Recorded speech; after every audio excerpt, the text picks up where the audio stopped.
No matter your age, you can be the target of a scam, and the Better Business Bureau of the Upstate is always trying to keep us a step ahead of the con artists. So we've got Hunter Jones here, president of BBB Upstate. Welcome, glad you're here. Yes, ma'am. Thank you for having us.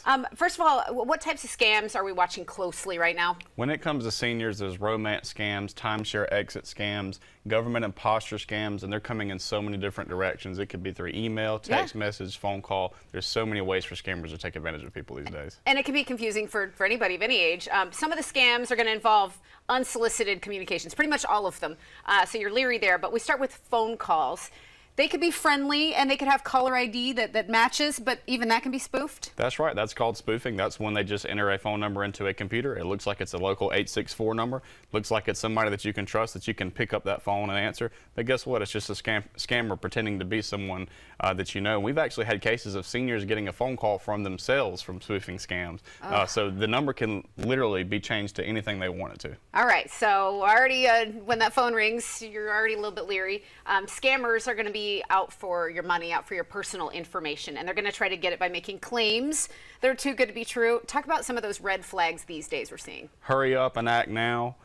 Scarcity, we're running low. The biggest red flag of a scam, if you get an unsolicited phone call and they're wanting you to pay or do anything with a prepaid gift card, scam immediately. And again, that's them wanting you to pay for maybe a phone bill, an electric bill, utility bill. They're wanting you to sign up for something or send money. They want you to pay with a prepaid gift card so you can send that money and it's gone and it cannot be traced. No reputable business is trying to operate that way. Absolutely not. And then there's a strange phone call that some people are getting. This is what you're calling the emergency scam. How can that go? It could be pretty realistic. Yeah, emergency scam, grandparent scam. People call it two different things, but basically it's you get a phone call from someone pretending to be your family member. It's typically a grandchild, maybe it could be a niece or a nephew, but they're saying, help me, I've been locked up, I'm in Jamaica or I'm in another foreign country, I've been locked up, all I need you to do is pay $200, send me $200 right now and I can get out of jail. Well, guess what, you're just talking to a scammer and that's not your family member and at all that info's out there so much because scammers can research the victims on social media. They might know the family names. They might know that the kid is in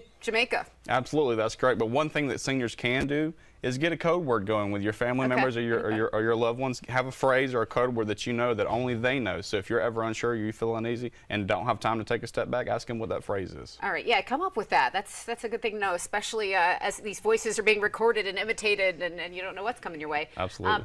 Unsolicited emails, unsolicited messages, those less comfortable with technology might be more vulnerable to phishing schemes. That's right. That's phishing with a PH, right? And so you're getting an email, it looks like it could be an insurance company, it could look like it could be from a store that you shopped at, it could look like it's from Walmart or Amazon, but that email looks just a little bit off. It doesn't say such and such at walmart.com or such and such at geico.com. It's very generic, has a bunch of letters or numbers, and it's at Gmail or at Yahoo. Very generic email. That's how scammers get you. And you don't want to click inside of anything there.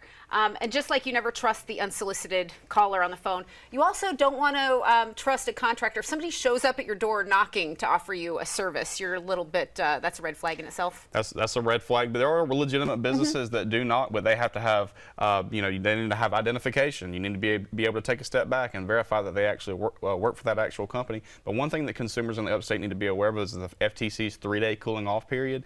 Any business that is made that is away from the place of business, and I'm not talking about going and buying a car, I'm talking about if somebody's is at your front door trying to sell you something. If you sign a contract, you do have 3 days to back out of that contract according to the Federal Trade Commission. That's information good to know, and you can help people with that kind of stuff when they call BBB. They can call upon you for resources and help. Yes, Main advice here is just research your purchases, guard your personal information very carefully, right? Same with your Medicare number as well. Treat that just like your Social Security number, because a lot of people make the mistake of hanging out that information readily, and you need to treat that just like your banking account or your Social Security number. Great information for everybody. We really appreciate it. Thank you very much. Thank you for having us. And the Better Business Bureau of the Upstate empowers people to find businesses, brands, and charities that they can trust. You can learn more about that online. We've got the link, and this segment will be on accesscarolina.com.